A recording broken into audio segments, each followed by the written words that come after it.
Hello, friends. Lee C. Camp. You're listening to No Small Endeavor. This is our unabridged interview with Carlos Whittaker. We discussed with Carlos his recent book, Reconnected, subtitled How 7 Screen-Free Weeks with Monks and Amish Farmers Helped Me Recover the Lost Art of Being Human. Carlos and I had a delightful conversation about some of his fascinating experiences here of late when he realized how many hours he was spending on his cell phone. And we ended up talking about a lot of very practical, very helpful practices, I think, for navigating the technological age in which we find ourselves. Very helpful. Enjoy this interview with Carlos Whittaker. Carlos Whittaker, welcome. Well, here I am. Here you are. New friends, you yes. and I. I know. I feel like so many people have said, you need to meet Carlos. And so amazing. Finally it's happened. I'm so grateful. Yeah, grateful to have you with us today. Yeah. So I'm fascinated with this experiment you did recently in your book, Reconnected. And yeah, definitely can talk about the phone thing. I stopped using a cell phone like 8 years ago. Oh, wow. And Good for you. So I don't use one. So I love so much of what you've done in that book. But tell us, you start this experiment by getting a notification on your phone. Yep. That was that Sunday notification of shame that so many people have nowadays. People have learned to turn it off, so you don't even get it anymore. But there was a season where people didn't know how to turn it off, and every person that had a smartphone, either an Android or an iPhone, would get the notification that told you how many hours and minutes a day you're averaging on your phone. And gosh, I guess this was probably 2022 for me. Was that right? Yeah, that I got the notification. And I would get it every Sunday. I just swipe it away. I didn't look at it. But it said I was averaging 7 hours and 23 minutes a day on my phone. And honestly, like, they didn't really bother me. When I first saw it, I was like, oh man, that's horrible. I should do better next week. So that was the thought in my head. But then I had the thought, well, let's do the math. And the math is what led me to the experiment. The math can always be sobering. Yeah, the math, I wasn't very good at math in high school because maybe I was being taught to do math for things that really didn't mean anything. But when you do math for meaningful things, it has the tendency to change you. And so that math was 49 hours a week is what I learned that I was spending. So I was like, whoa, that's like 2 days of human existence a week out of 7 that I'm looking at 6 inches of LCD. That's crazy. Then I kept doing the math. It was about 100 days a year, which is sobering. Yeah, 100 days of 24 hours a day. Of 24 hours a day. So if we're just talking about a wait time. That's quite sobering. Yeah, it's even more. And then, I kept doing some math that told me if I lived to be 82, it ended up being like 14 years of my life that I was getting. And so that was like, I've got to change something. So when you realized that, I mean, what did you tell yourself about yourself at that point? I think initially the first thing I thought was, it was actually a positive thought I had. I thought especially when I went all the way to the 14 years math, I said, I can live 14 more years. I have an opportunity to live 14 more years. I just realized that I can give myself 14 more years of life. So that was the first thought I had. Yeah. And that was really probably what propelled me more than, oh my gosh, 14 years I'm going to lose. No, I think initially I was like, holy cow, I've just found out a way to give myself 14 years. Give you 14 more years. Yeah. So I'm skipping ahead, but you tell this story about an experiment you did standing at the top of an escalator in the Atlanta airport. Yes. Would you recount that? Yes. I was standing at the top of the escalator, and I can't remember if this was before or after this experiment, but I decided to count how many people coming up the escalator were looking at their phones. And I was like, let me just kind of keep doing social experiments. And so I was like, in my head, I was like, I don't know, probably half these people are going to be on their phones. I counted 100 people. Out of 100 people, it was 100 people that were staring at their screens coming up the escalator. And I thought to myself, I mean, it's just, it's fascinating. I mean, it's a problem so much now that it's not even viewed as a problem. And I think that, last year I launched this thing called Human School, and I'm relaunching it. But I'm relaunching it differently because the pain point when I launched it was I can give you back so many years of your life of screen time. You're wasting your life on screen time. And what I noticed was that isn't pain enough for people.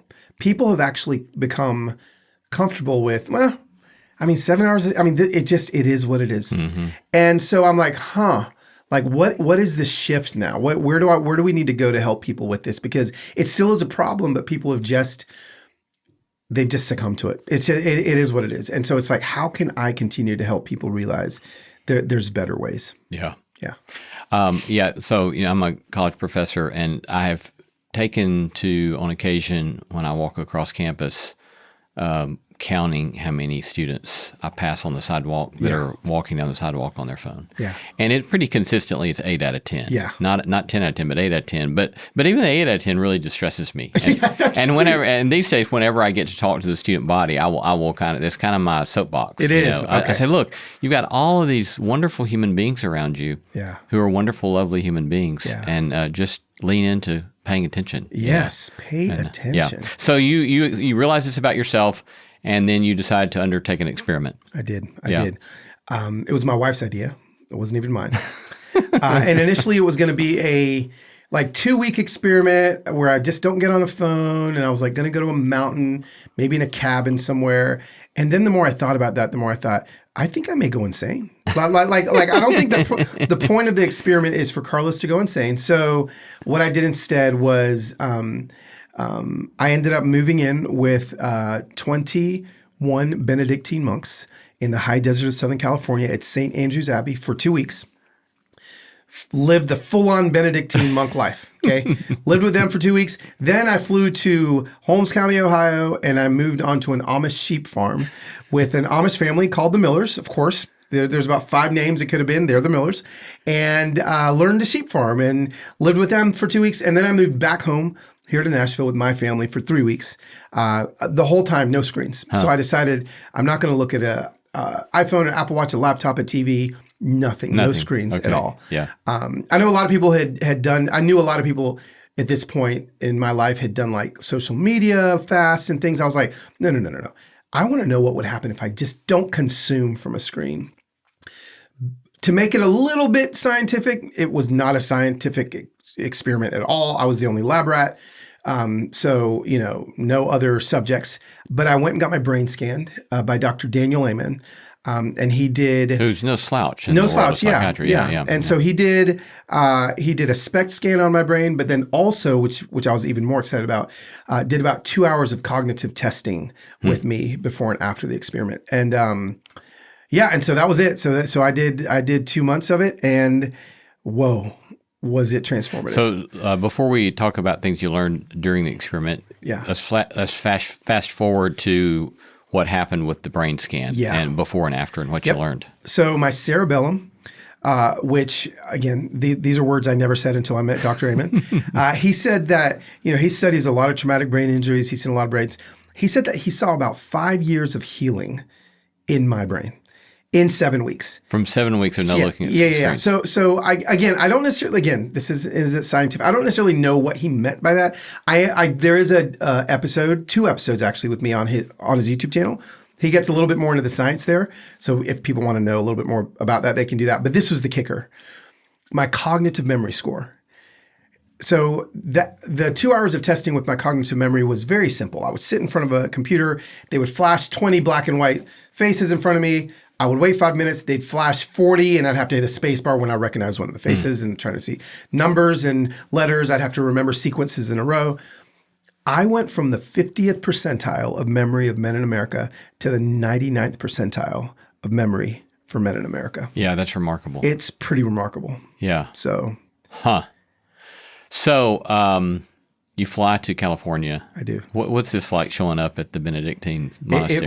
It was a 24-hour panic attack is what I like to call it. I'm going, I get on Instagram, I log off, I tell my Instagram followers, okay, goodbye. I don't know when I'm coming back or whatever. They don't know what I'm doing, by the way. I don't tell anybody. I land, my best friend Brian picks me up. I have In-N-Out. I'm like, I don't know what kind of monk food they eat, but let me have one final meal. He drops me off And I'm telling you, I'll never forget the feeling of, we load or carry all my bags up to my little cabin at the top of the hill. And he takes my backpack, my laptop, my iPad, my Apple Watch, my phone. He takes everything and he just drives away. I'll never forget that he just drove away and just left me there. And I remember thinking, wow, what do I do now? I mean, it was shocking the first 60 seconds because I immediately reached into my pocket and there was nothing there. Yeah. I realized, oh, I do this all the time. And so, it was a pretty rough first 48 hours. But day 3, it was like, oh, I get it. I think this is what we were created to live like.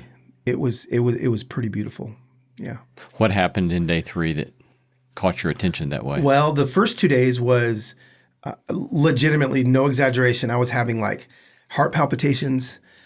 I'd never felt my heartbeat. It was the weirdest thing. I was like, oh, it felt like it skipped a beat. This is weird. Night sweats. Felt like I had the flu.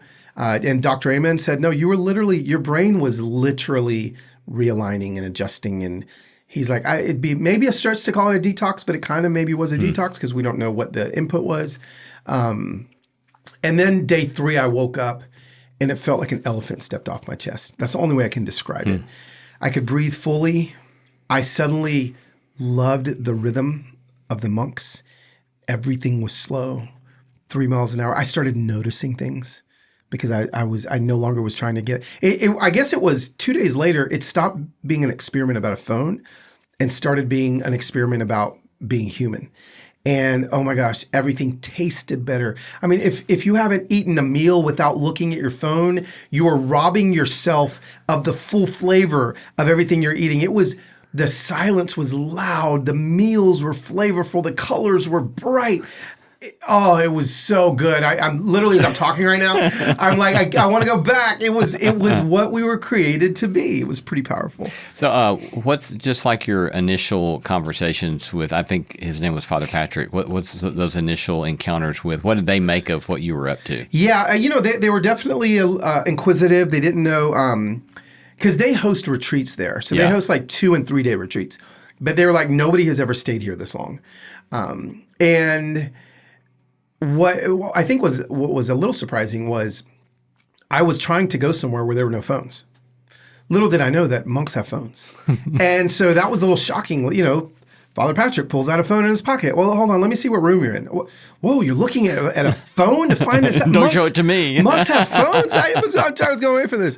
And so, but it was very powerful, the conversations I had with Father Francis, who was a former abbot. So he was kind of the man in charge for a long time. When I knew the monastery before, he was the abbot. Now he was the retired abbot. There's another abbot. But Father Francis was who I was spending all my time with. And I'll tell you what, when you don't have access to immediate information and immediate answers about anything, but for me, it was about faith. Suddenly the questions about God began to get really big. And it was strange that I went to like a monastery, this place that, you would just assume God is there fully. But I started to just feel this chasm, like this doubt begin to creep in. And I was so grateful that maybe I had a little bit of a deconstruction moment while I was with these monks. And I started being able to ask really, big questions to them. It was a really powerful time of God, I think, getting bigger than getting smaller, as opposed to getting smaller. I feel like my view of God, my understanding, I think I used to have him in a pretty tight little box that fit really neatly. And the longer I was without answers, when I say that, answers from a device, podcasts to listen to, books to listen to, sermons to watch, the longer I was without those things, the more I had to figure it out on my own. Yeah. And I think we've forgotten how to do that. And I feel like there's a beautiful thing about doing that. That's important. I think that the monastery was the first place I realized I've forgotten how to wonder. And wondering was something I had to do nonstop. And so I wondered about God, about my relationship with my wife, and my kids, and all sorts of things. And it was really, it was beautiful. It was a struggle. But I'm grateful for it. Yeah, so you write a chapter on wonder. So describe that a little bit more for us as an intentional practice. What does that mean or look like so for you? I think obviously wonder has different meanings. I'm not necessarily talking about the wonder and the grandness of life as opposed to wondering. Yeah.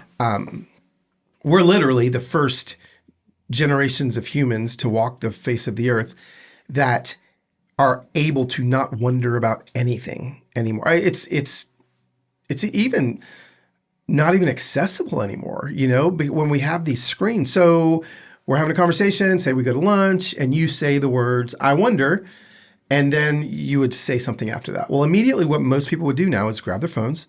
Oh, you don't have to wonder. And we look it up, and ChatGPT or Google will kill our wonder. I call it the wonder killer. Well, when I was there, I remember the first thing I wondered about was the monks were walking in 2 by 2 into the chapel. They're chanting in Latin, and they're walking really slow. And I had all these questions. Well, why do they walk in 2 by 2? And I remember reaching into my pocket, and I was like, that was the first time I was like, oh no, what am I going to do? What am I going to do not knowing the answer to something I want an answer to for a long time? And I realized God was like, you're just going to have to wonder. And I was like, whoa. And so now I'm like the wonder police. Like if anyone says I wonder, I'm the one that's like, nope, we're not going to look it up. For 15 minutes, we're just going to wonder. People hate it. But I think at the end of it, they love it. Because I'm like, let's just wonder. Let's act like it's 1988 again. Yeah. We don't have access to information. Let's wonder. So it was pretty cool. Yeah. You've just as an aside, you've already mentioned twice reaching into your pocket. Yeah. And I remember one of the ways my experiment in not using a phone struck me as making me aware of how deeply wired all this is in us was that I had my last phantom buzz in my pocket 1 year after I had stopped using a phone. Wow. And I just couldn't get over it. Here it is still after a year. It stopped after a year, but that was my last one. And just the way we're so constantly aware and wanting to not have any question and pause, but always have the input. And the notifications, like that was one of the biggest changes that because I'm back on my phone. I still have my phone now. So I've gone from 7 hours a day to 3 hours a day. So I've gained 4 hours of living back a day. But one thing that's helped is I no longer have notifications. My phone is on permanent do not disturb. Yeah. So because I realized for those 2 months, I never had a buzz in my pocket, a ding on my wrist. I was fully present with whoever I was with the whole time. And there were moments where either Father Francis would get a notification in the middle of a conversation with me. Excuse me, son. He'd pick it up. Okay. Oh, sorry. Anyway. And I was like, is the monk doing this to me? Is this what it feels like? He literally left where we were, went to an alternate universe for a moment, and then came back, and so, funny. I've turned all my notifications off. Only my wife and my kids can get through to me only if they text me twice. So the first text, they know I don't get a notification. If they text me right away afterwards, I get one. So same with phone calls. So they know that I'm still living that no notification life.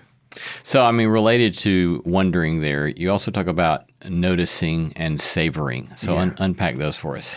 Yeah. Well, noticing, we talked about the escalator experiment that I did. Not a single person was going to be able to notice anything, right? When you're staring at a screen. I think that noticing and savoring can kind of go hand in hand in, when you're savoring something, you're noticing things about it, right? And so what does it really truly mean to savor?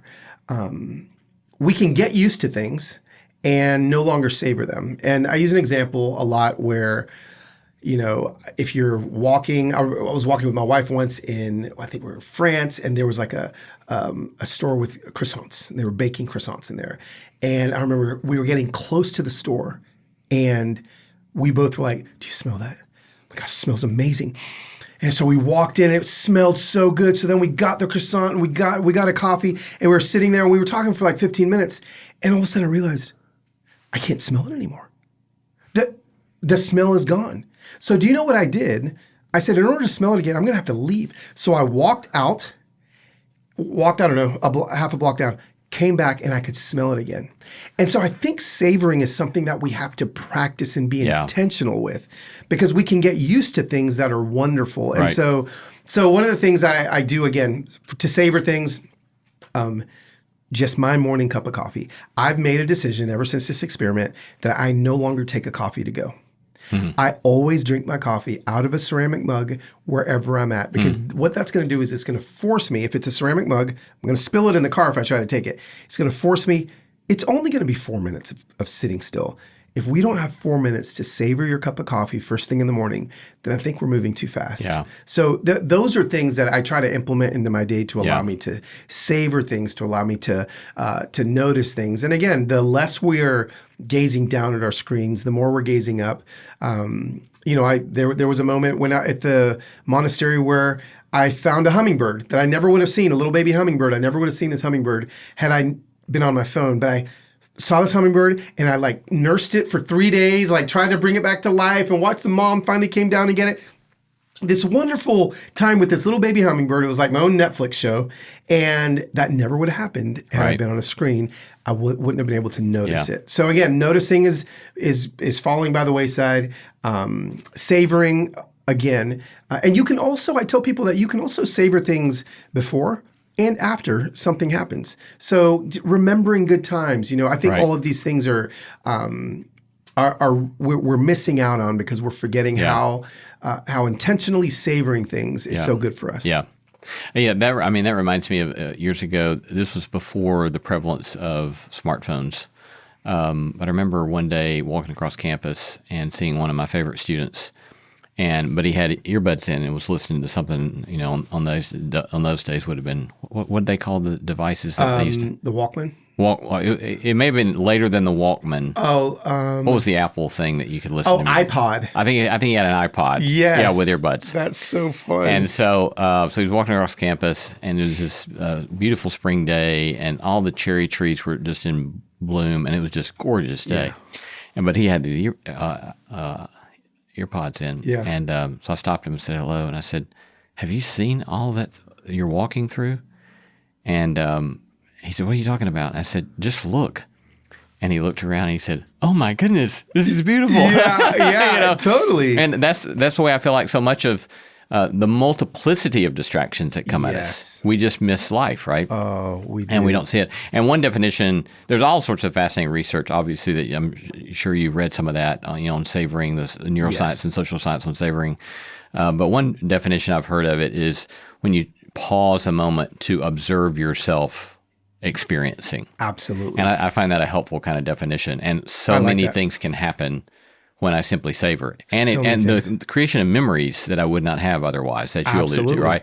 And so I think a lot of times when we think about, I don't remember such and so, I've begun to tell myself, I must not have paused to savor the moment if I don't remember anything about it, right? That's so good. But if I remember, because, when I first did my first time I was lecturing to some students about savoring, I had gone out to the other side of town to a doctor's appointment, and I was rushing back to get to campus to teach my class, and I needed a quick bite for lunch, so I went into this place to get a hamburger, and I just started scarfing the hamburger down, and I told myself, "Wait a second, Lee, you're about to teach on savoring, and you're scarfing this burger down."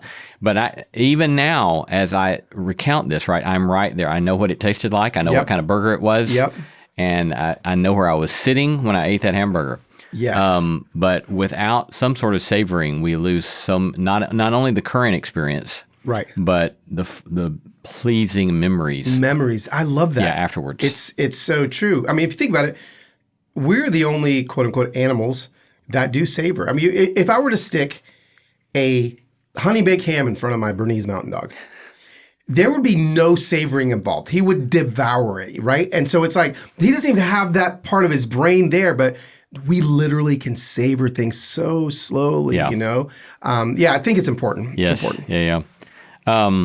You used this word beholding a few times. Yeah. How do you see the importance of beholding, and how is that different from what we've discussed already? I just think beholding, it's a word that I try to use every week, because when you see the word behold in Scripture, it's always this grand announcement, behold, right? And so if an angel or something's going to say behold, then you better pay attention. There's something beautiful in front of you. And so I like to find what are the behold moments every single day. There are things to behold every single day. It's the same thing with noticing, right? It's like you have to find the behold moments. So one example I use a lot is, so when I was there, Father Francis told me to go up on top of this mountain and behold. The storm was rolling in, and sure enough, it was this behold moment. This, rolling in, the clouds rolling in. I was like, oh my gosh, God is huge. This is amazing. But then I came home and I was like, how do I behold things in my everyday Creve Hall, Nashville neighborhood? And I remember walking out my front door after it rained and seeing like a rollie-pollie. You ever seen these little rollie-pollies? And I remember playing with those when I was a kid. And so as like a 47-year-old man, I remember I got down on my belly and I just started watching this thing. And I don't know, listeners, when the last time you looked at a rollie-pollie was. It was the craziest thing I've ever seen. I'm like, this is like this mini dinosaur encrusted in this hard shell with thousands of little feet. It looks like a little rhinoceros. And then I would touch it, and a human being could not draw a more perfect circle. That thing would roll up into a marble, and I'd flick it, it'd roll, and then after a second, it'd spread back out. My jaw was hanging on the floor, and I was beholding a rollie-pollie. And so I just think there's all sorts of stuff around us that we can behold. And the more I try to find one a day and behold something every single day. Yeah. I mean, that reminds me, there's a guy at Stanford who's written this book on, done a huge amount of research on awe. Okay. And Dacher Oh, wow. Keltner. I got to look him up. And yeah, he's just a remarkable guy. But that's one of the key things that he points to is just in wonder looking at the things that are around us, right? Yes. And if we just take the time to carefully, closely observe, it's incredible, all that is around us. Incredible. I was, right before I came here, I'm decorating my front yard in Creve Hall. Like I am Clark Griswold, right? So like I've got the lights and the blow-ups and all these things, and I just started putting my blow-ups up. I've got this 20-foot snowman, this 20-foot Rudolph. Well, I just put up the 20-foot snowman. I must say to those listening, I don't know when this interview is coming out, but we are a long way before Christmas. Oh yeah, no, Carlos. I need to let people know. Yeah. I start Halloween is Christmas season Eve for me, just so everyone knows. So I've got my snowman that I put up, my Frosty. I put him up last night. And as I'm putting it up, I live on a corner lot in Creve Hall, so a lot of traffic by my house. And sure enough, like I just heard a kind of car slow down, window roll down, and just the sound of this little voice in there going, "It's Frosty," right? And she was in awe. I mean, Frosty's huge to me. He's 20 feet tall, right? And but she was in awe. She was in wonder. She was beholding Frosty, and I'm like, if we like that, I gave her a behold moment. Like we need to find more of those in our lives. Learning to do nothing. Oh, what's that been like for you? That was hard. I'm a learner. I'm curious. I want to always be learning, and so I love to, YouTube videos and podcasts. I want to learn. Well, when I was there, I had no podcasts. I had no. Now, I actually even had to put a limit on, there was a used bookstore at the Abbey that I would go down, and I was like just pulling all kinds of books on the Big Bang and all sorts of things. I'm like learning, and God was just like, no, it's just what is it? Just do nothing for a day. The Amish, they're the ones that really, I think for me, showed me how important it was to just stop, just rest, do nothing. And that's hard, especially in a culture and a society. I mean, if people are listening to your podcast, then they're learners and they're wanting to grow and they're wanting to, but I think every once in a while, we've got to get back to a place where we just stop, where there is silence, where we're not learning anything, where we're not going. One of the assignments that I give my human school participants is I have them go on a walk somewhere, find a bench, and sit there for 30 minutes and just do nothing. Nothing. No podcasts, no journal, no book. Just sit. It is the most difficult assignment that anybody has. The whole 8 weeks that I do this thing. because people just don't know how to do that Yeah. anymore. Luckily for me, I've learned how important it is that I slow down because, Yeah. a lot of people will say, Carlos, life's speeding by us. Actually, I think we're the ones speeding by life. Yeah. Right. You know? Yeah. Thich Nhat Hanh has a book entitled How to Sit. Oh, wow. Yeah. And it is an art. It's a lost art, right? It is a lost art. And I think that I have a spot on my front porch where I try to sit a lot, Yeah. but have to regularly let go of the temptation always to be reading something. Yes. Right? But instead learn to just sit. This is pretty new to me, this new kind of practice that I have. About a year ago, I started, I think as I'm getting old, waking up like 5:30 in the morning for no reason, just bing, wide awake. So I was like, you know what? I'm going to go out 5:30 and have my Bible, have my quiet time, do my journal, have my coffee. So sure enough, I started waking up 5:30. The sun was rising maybe at 5:25. So I was like, sweet. So I just get going. Well, a couple weeks ago, time changes. And I woke up when the time changed and it was pitch black outside. And so I walked outside. I was like, oh my gosh. So then I grabbed my phone and the light and I grabbed my journal and all these things. And so I was like, I got to keep going. Well, I was like, wait a second. What if the sun's not going to rise till 6:10? What if I just sit here? Once the sun rises, then I can start going and learning. It's been the hardest but coolest reminder that, Carlos, it's dark. So why don't you just watch the sunrise? And now I'm listening to the birds slowly wake up above me. I mean, they literally wake up. Yeah. I don't hear a bird, and then hear one. Yeah, that's right. And then another one, and then more. And I'm like, oh, and then watching them, then the sun hits. It's actually been the coolest new little season of, I can't get up at 5:30 and start, hustling. I actually just have to wait for the sun to wake up too. Yeah. I don't know. Probably 3, 4, 5 years ago, I started on, I don't do it by far, not even close to every morning, but often I will just sit and watch the sun come up when it's still dark. Yeah. And slowly watch, the coming of dawn. Yes. And then finally to see the sun begin to break over the horizon. Yeah.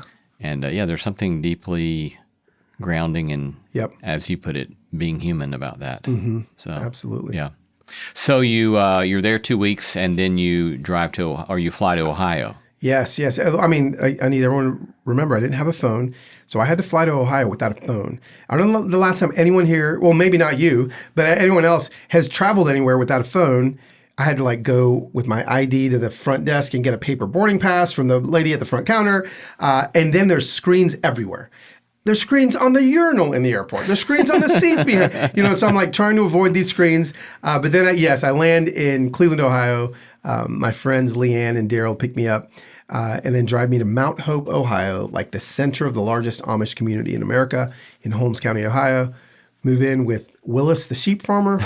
And let me tell you, it was whiplash because if living with the monks was like living in a cave with David in the Psalms, moving into Mount Hope, Ohio, this tiny little horse and buggy town, was like moving to downtown Manhattan. Huh. I'm telling you, these Amish people, I was so exhausted by the end of the first day there because they do so much. The monks was like, be still and know that I'm God.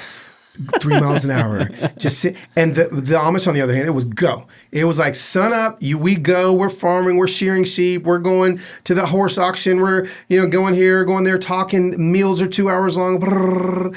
I just remember being so exhausted when I put my head on. But again, screen free. Yeah. But they just go. It's pretty cool. That's fascinating. I would not have anticipated that you would describe that way. Yeah. Yeah. But a very intense work rhythms. Yes. Very, very busy. Still beautiful. I learned a lot from the Amish. I learned a lot about community and what we've lost with screens and community. Yeah. All of our meals were 2 hours long, plus 2 hours plus. I'm talking about breakfast, lunch, and dinner. And, day 3, I was like, Willis, how come you eat so long? And he's like, Carlos, we don't have Facebook. We don't have, the only way I'm going to know what's going on in your life is sharing a meal with you. And so, just the beautiful things about, community, sharing meals, how important, some of the reasons why they don't have screens. It's not like they're anti-tech or anti-screen. They just know they have made, at least again, the order of Amish that I was with, which is the largest order in America. Every new piece of technology that comes in, or they have a question about, they make a decision whether they're going to allow that piece of technology into their community by asking two questions. Will this piece of technology, whether that be a wheel or whether that be whatever it is, bring us closer together or pull us farther apart? That's it. And so they're like, that's why we're never gonna have TVs, because they're gonna take us farther apart. That's why we're never gonna have cars, because cars will have us too far apart from each other. If somebody's in need, now we're forced to be close together. So we will never be too far away to help each other. Whereas if we had cars, I could be in Cleveland, Miss Betty's barn burns down. It's going to take me hours to get to her. Now it's going to take me minutes. So those are a lot of the things that I was learning about community from the Amish. That again, I've implemented a lot of those things into my life. Yeah. Other kind of observations about the way they do community that's made possible by not having such indebtedness to technology? Yeah, I think one of the things that they're trying to hang on to, and it actually was very sobering to see how even the Amish are having to make exceptions with technology in order to maintain their way of living. They used to just be farmers. And that was the rule. You have to farm by horse. Well, what happened? More corporate farmers started to come in, and suddenly they could no longer support their community by just farming. So what do they have to do? Okay, now you can use a gas-powered this. So they're continuing to evolve, but I could see the sadness because they're actually getting to the point now where they're like, the Amish may lose the whole horse-drawn plowing. Because if you think of Amish, you think of giant horses that are pulling plows. Willis told me, he's like, I think in the next 5 years, we're going to have to go to tractors because we're just not going to be able to do it. So I think what I loved about them is they are just doing as much as they can to conserve the old way of life that has kept them close together. But they still have to make decisions to release some of that every once in a while. They're like, maybe in 100 years, we'll be, where you feel like you are right now. It's like the most old school version of what you do is probably where we're going to be, and we just always want to be like 100 years behind. And so, I think I was really challenged by that. I was encouraged by that. But also I think that one of the things that I appreciate about the Amish in their Sunday services. So I got invited to go to church with the Amish, which was really fascinating. They were like, we haven't had a non-Amish person in our church in like 20 years. And so they're not very evangelical. They're not going out and trying to turn people Amish. And also I didn't understand it because it's all in Pennsylvania Dutch, right? So they're speaking a different language. But one of the things that was cool about how they do their faith gatherings is they don't have big church buildings. They meet in each other's barns.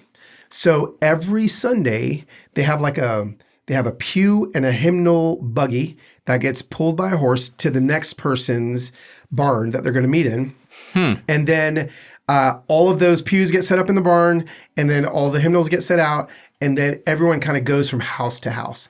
I loved that. It was actually really, really cool. Now the men sit on one side, the women sit on the other. They face each other. The men greet each other with a holy kiss. I wasn't prepared for that when I first met there, showed up. But there was a whole bunch of stuff that I actually was like, I don't know, man. Like, I think, I think there's some things we could learn from even their faith tradition that was beautiful. I think that the way you described that, I think I've so often heard Amish folks just dismissed out of hand and painted as this kind of legalistic people. And it's like, well, obviously they believe in technology because they're using all sorts of technology, right? But those questions that you asked, what is this adoption of the next technological artifact? What's that going to do to our community? What kind of people are we going to become if we do that? That's the question, right? That's the question. And that's the beautiful question that we all can adopt, right? We can all ask ourselves questions about, if we bring this into our lives, what's How's it going to shape my character? What kind of person am I going to become? And think about that with every app you put on your phone. Yeah. I mean, it's so important. Great example. The Amish. I was very surprised that I saw so many Amish people on e-bikes riding around. E-bikes, zipping around on their e-bikes. And I was like, wait a second, what's going on? And they're like, Willis was like, hey, listen, this is cool. An e-bike, the battery is only going to last about as far as a horse and buggy can take us. So the church realized e-bikes are more efficient, but also they're not going to take us too far away from each other like a gas-powered something would be. So when you go to the auction in Holmes County, Ohio, you will see 50% less horse and buggies and tons of e-bikes all there. And so you'll see Amish on e-bikes zipping around everywhere. But that again was a decision they made. That piece of technology is not pulling them farther apart, is not taking them farther from who they want to be. They just want to make sure they stay together in community. Right, yeah. Pretty cool. Did you have any conversations with him about, I've only heard about this and I've not read any kind of academic sources or studies on this, but my understanding is that when young men, and maybe young women as well, I suppose, hit 18, that they kind of have a year or more of kind of sowing their wild oats to decide what would you learn about that? Yeah, no, it's a thing. It's definitely a thing. And I can't remember the exact name of what it's called. But there were times, so we'd sit every night on their little porch and have coffee. And that was another thing that the Amish do is they drink caffeinated coffee at like 9 p.m. It's crazy. But they work so hard, it doesn't even affect them. But we would hear sometimes horse and buggies would come by with like boom boxes in the back. This is not an exaggeration. So one time, the horse and buggy comes by and had like Jay-Z playing in the back, and they're like, oh, there's whatever, and he's in his year of sowing his oats or whatever. And so our friends Leanne and Daryl, he was former Amish, and when she was, I guess, 19, living in her, she's not Amish, living in her house, her dad hired an Amish man and his son to come do something with the fireplace. That was, D was the son, and Daryl was the son, and he was sowing his quote-unquote wild oats in that season, met Leanne, walked in, they locked eyes, fell in love, and he's like, I'm not going to be Amish anymore because I want to marry her. And so yeah, a lot of the Amish, do that. But this is also something else that I want to let people know. I think we also hear about like Amish shun, like you're not allowed back in. That is not what I saw when I was in that community. There were so many, just the family I was with. You got Christina, she's Mennonite. She left the Amish church, and she's the daughter of Willis and Kathy, the Amish farmers. But she lived on the farm with them, had a car, and just lived in a separate little building. And they were super close. And then Tim, their other son, is also Mennonite. But then Kathy, their daughter, is Amish. And so they still hang out every day. They still have meals together. And so one thing Willis would tell me is, because I did ask him, are you sad that 2 of your kids decided to not be Amish anymore after sowing their wild oats? He's like, yeah, like I'm sad. One of them decided to stay, but I still love him. And they're still family, and so I just thought that was beautiful too. Yeah, yeah. You had a incident that wasn't so successful driving a haymaker. Oh yeah, hayraker. Yeah. The rake. Willis let me be in charge of steering the 4 horses, and I've got video evidence. I literally, so I didn't have any phones with me, but I did have my GoPro camera, and just imagine for a moment. Willis was like, "Okay, I want you to do it." He taught me for maybe it's like 7 days. He's teaching me. Finally, he trusts me enough to give me the reins. And so I was like, well, here, take the GoPro. So imagine this Amish man with his big Amish hat and his big beard chasing me through a field as I've got his horses going a little too fast. He's like, Carlos, he's running through the field with this GoPro in his hand. I went a little crooked. And so I looked behind me. I was like, okay, I didn't do that very well. So I'm definitely not meant to be an Amish sheep farmer, but that was fun. You talk about their practices of non-resistance and forgiveness. What did you see with that? Oh, yeah. I mean, I just feel like the way they forgive, there's been some dramatic, we even remember in the news, like some mass killings and stuff that have happened in schoolhouses with the Amish. And the way that they all decided to forgive the killer, and that's a big version, right? But this goes down to a small scale. The way that they choose forgiveness, it was not only inspiring, but I think it was a little bit shocking to me too, how they would do that. I didn't necessarily have any moments where that happened to me, but a lot of the stories that they told were pretty powerful. And I think that's something we can learn from them as well. Yeah. Yeah, you say at one point, choosing to live unoffended does not mean pretending everything is fine. It means refusing to let bitterness be the loudest voice in the room. Yeah. Every time we stay unoffended, we punch a hole in the algorithm that profits from our rage. Yeah. Prior to this, you don't strike me as someone who typically gets enraged or no, I social don't. media anger. Yeah. So that wasn't something that you were having to detox from. No, it wasn't. But it's funny. I was just talking to my wife the other day about this because my therapist asked. He actually asked me. He asked me every week, like scale of 1 to 10, gives me like the 6 things that we're kind of dealing with. And then anger was one he never asks me, but he did. And I was like, oh, it's a 0. And he's like, well, why is that a 0? I was like, well, I never get angry. Typical therapist. Well, why don't you ever get angry? Right. And then we started digging. I was like, well, actually, you know what? I do get angry when I'm in the car and I'm driving out. If someone cuts me off, like that is the only time you'll ever see Carlos. I mean, sometimes I'll find myself slamming on the gas to like catch up. I was like, what am I doing? And my wife told me that too. She's like, Carlos, you do get angry when you're doing that. And so, I think that there is a bit of beauty in some righteous anger. Yeah. That I think I would even see that in the Amish as well. But for me, that's something that, I am digging in a little bit to go, okay, why don't I get angry? You know? What have you discovered? Yeah. I mean, what's your answer to that, you think? I don't have an answer yet. The therapy session was only 2 weeks ago. But I do think that I've been doing a lot of healing work this year. Just not only from like, there's been a lot of death in my life. My father, my wife's mother, just, a lot of death in old ways of life.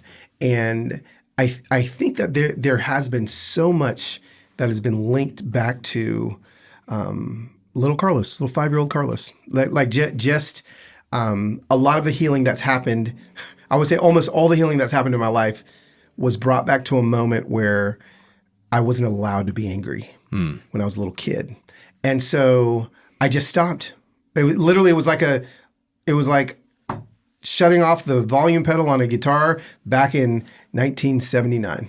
And I never was able to step back on it again. And I think I'm learning how to turn that back on in a lot of areas. So I just think that there's something to be said about our childhood, about who we were molded and crafted to be as young kids. That we are the delay pedal now as adults of what was stepped on back when we were little. Yeah. So are you suspecting that you suppressed anger all those years? Oh, yeah. Yeah. Yeah. I definitely suppressed it. I definitely, there's things in our marriage. There's been a lot of healing in my marriage, even this last year, of looking back and going, like, all of these things in my life we've been married 25 years. So we go back to 25 years ago, 15 years ago, 5 years ago, and I look back at behaviors or look back at addictions and I look back at things. All of these things, literally all of them, can be traced back to moments in childhood. And not to blame childhood for all of your actions as adults, but to be able to find the root is there's just been such deep breaths that have happened in my life and in my marriage and all sorts of things this year that I think have happened because of the hard work that has been done for me in therapy this year. But also, I'm going to liken this back to my book, Reconnected. I feel that when we reconnect back to who we were as little kids, when we give ourselves the space off the screens, when we give ourselves the availability to go back and do these things, I believe that there's a reconnection that so many people are missing just with the fullness of life. Yeah. I literally have never had a better life than I have right now. And I think it's because of all the purposeful reconnection I've done this year. Yeah. And it sounds like reconnecting with your own self, right? Yeah. Oh, yeah. Yeah. Yeah. I mean, that reminds, as you were describing that, it reminds me of years ago when I was doing some 12-step work, and somebody was leading me through that, and then we got to doing the 4th and the 5th step, where you make an inventory of all of your resentments and things you're angry about, and and I remember thinking, I'm not angry about anything. Right. And then I started doing the exercise, and I thought, oh hell, I'm angry about everything. I know, isn't it crazy? And yet, I had this sort of utter lack of awareness, and the so much energy that I was apparently suppressing, and it always comes out sideways some way. It always comes out sideways somewhere. Yeah. So when you think back, what are some of the big takeaways for you about what you learned about yourself out of that experiment? Well, I definitely learned that I think my identity was based in what people thought of me. There was a lot of performance going on. And then, when you're hanging out with monks and Amish that have no idea who you are, they're not on social media, they're not, I suddenly had to be Carlos. And I suddenly had to stop trying to impress and just be me. Just let it. So I think I learned that. And I think that was really helpful on the way out of this experiment. I think also I learned that screens. We talked about this with my Dr. Amen study. They literally were making me dumb. Like they were making me. I think we will, and there's a lot of research done already. I think there's going to be a lot more that come out in the next decade of what the damage that's actually happening in our brains. And so I've purposely cut that back. I think that's helpful. I think something else that I've learned about myself is I was never fully present, ever. And so I think I was uncomfortable with eye contact. Honestly, I was uncomfortable with eye contact in the mirror with myself. That was one thing I learned as well. Wow, I don't think I could really even look myself in the eyes, And so presence was such a huge thing that I now am fully present. Again, no notifications, so I am fully present in every conversation. Studies show that even one buzz in your pocket, even if nobody else knows it buzzed, is going to take you away for 18 seconds out of the current present conversation that you're in. I think I learned that. And I think obviously there's been a lot of learnings that have compounded on top of each other since then. I think that, this year of healing for me that we're in, I think a lot of that healing was accelerated because a lot of what I learned during these 2 months of being screen free, as well. I think that I think one of the things that has been really powerful for me this year that I learned from some of the monks is the difference in punishment and how we punish. And this is something I learned from the monks and even a little bit with the Amish, but one of the monks would tell me that, Carlos, Christians love to punish each other. We love to punish each other. We love to punish ourselves. But true transformation doesn't come from punishment. It comes from power. And when you empower yourself, because normally what we end up doing is when someone does something wrong, we punish them. But even in my parenting now with my son, when I came back, this was crazy, transformational. This came from the monks. I stopped punishing him if he did something, taking his phone. Because what does that do? It does nothing. Instead, I would give him power and say, actually, Losiah, you're in charge. You're actually in charge of the future. Because there is a consequence for your actions. But also, so I think he came home late. And I took his phone. I said, give me your phone. I need your phone. Then he came to me and he apologized. He's like, Dad, I'm sorry I was late. I was like, okay, why? And he's like, well, I don't know, because I should have been home at 10. Okay, why? I started asking why. Started getting down. And he would get frustrated at the beginning when I started doing this. But what I wanted to do is give him the power. So finally, ultimately, he's like, well, I don't know, because I'm supposed to listen to my dad. Why? I'll never, he was getting so mad. He's like, well, because you love me. Ah, yes. Why? And he got all the way down. It took 40 minutes of him getting so frustrated. And he goes, because I think what happened is I didn't treat you, you love me so, this is what he said. He said, you love me so much and I don't understand how much you love me and it hurts you. That I literally grabbed his phone and I said, there you go. It's yours. He was surprised. He thought I was going to keep his phone for 2 weeks. I was like, no, I wanted to give you the power to find out what it is. What was the point? What was the pain point there? gave him his phone back. Well, everything in my life has turned into that ever since this punishment versus power thing with these monks. Getting over the punishment paradigm, that's been truly transformative for me this year as well. I know that was a little aside, but it was. Yeah, that's fascinating. Yeah. What have you not done as well as you might hope following the experiment? I think I've done the easy stuff well. Bought an alarm clock, charged my phone in another room, subscribed to a newspaper, deleted all the news apps off my phone. I got the Tennessean on my front porch every morning, just like, leave it to Beaver. But what I haven't done well, I think, is maintaining the wonder in my relationship with my family. I think there was my daughter, during those 3 weeks I lived at home with no screens, said, "This is the purest version of a dad I've ever had." Whoa. They've lost that. That pure dad's gone again. I'm back on, like I find myself, even last night, like I'm like in bed scrolling, my wife's scrolling too. And I'm like, what am I doing? Like 30 minutes later, went and put my phone back in the kitchen, but I think I've just lost some of the, what's the word I'm looking for? Just intensity of how beautiful it was to be screen free. And I've just gotten used to it again, and so, I think I've gotten numb a little bit to that. One other thing that I used to do that I no longer do is when I'm traveling, I still would always not have a screen when I ate. So I wouldn't scroll on my phone like that, but I found myself doing that again, and so like I want to get back, because there was some beautiful, beautiful conversations I had, people that I met when I'd be on the road and just eating. It's a strange thing to eat in a restaurant with no screen if you're by yourself, and have, I'm just looking at people. Right. I don't want to look down. People are like, well, this is awkward. Do you need something? I was like, no. And so, so I could probably do better at that as well. Yeah. You told me before we started taping, you just finished a new book. I did. Yeah. What's that about? So it's coming out next year. And I have so many friends of mine that are my age, 10 years younger, 10 years older, that have worked as they're super successful. They've followed the plan. They've done all the things. They've accomplished everything. And they're looking around going, well, what else is there? Why am I not fulfilled? So the book is called Burn the Blueprint.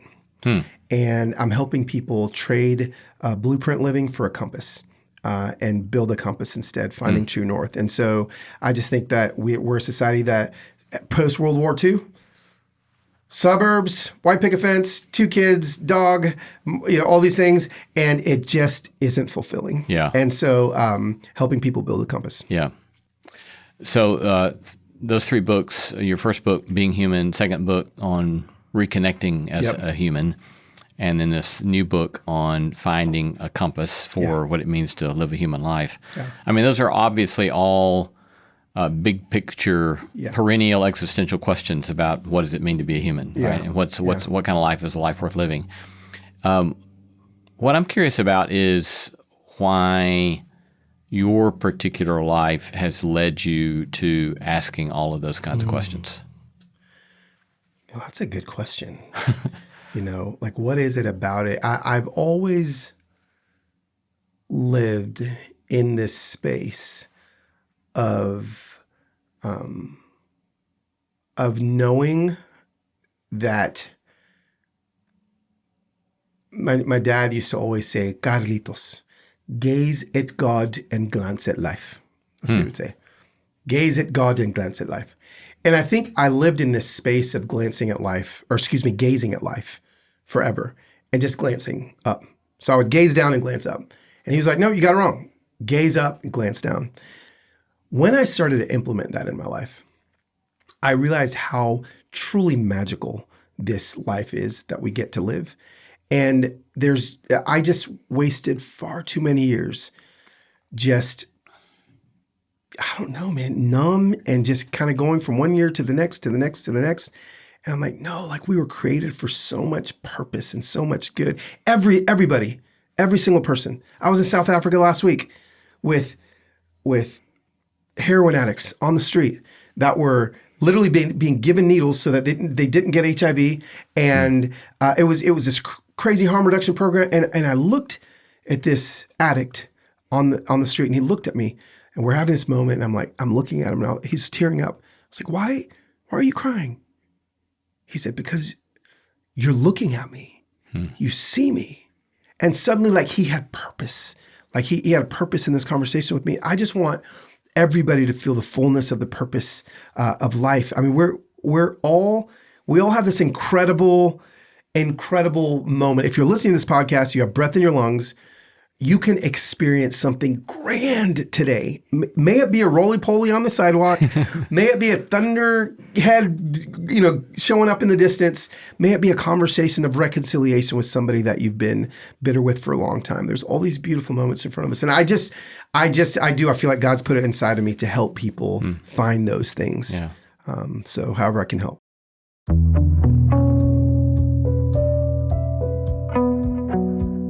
Talking to Carlos Whittaker. Thank you, Carlos, for the lovely conversation and the grand experiments you're doing in life. There we go. Yeah. I love it.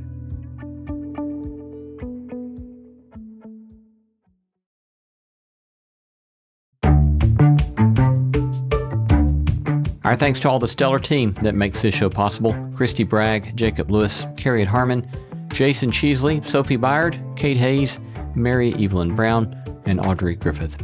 Our theme song was composed by Tim Lauer. Thanks for listening, and let's keep exploring what it means to live a good life together. No Small Endeavor is a production of Tokens Media, LLC, and Great Feeling Studios.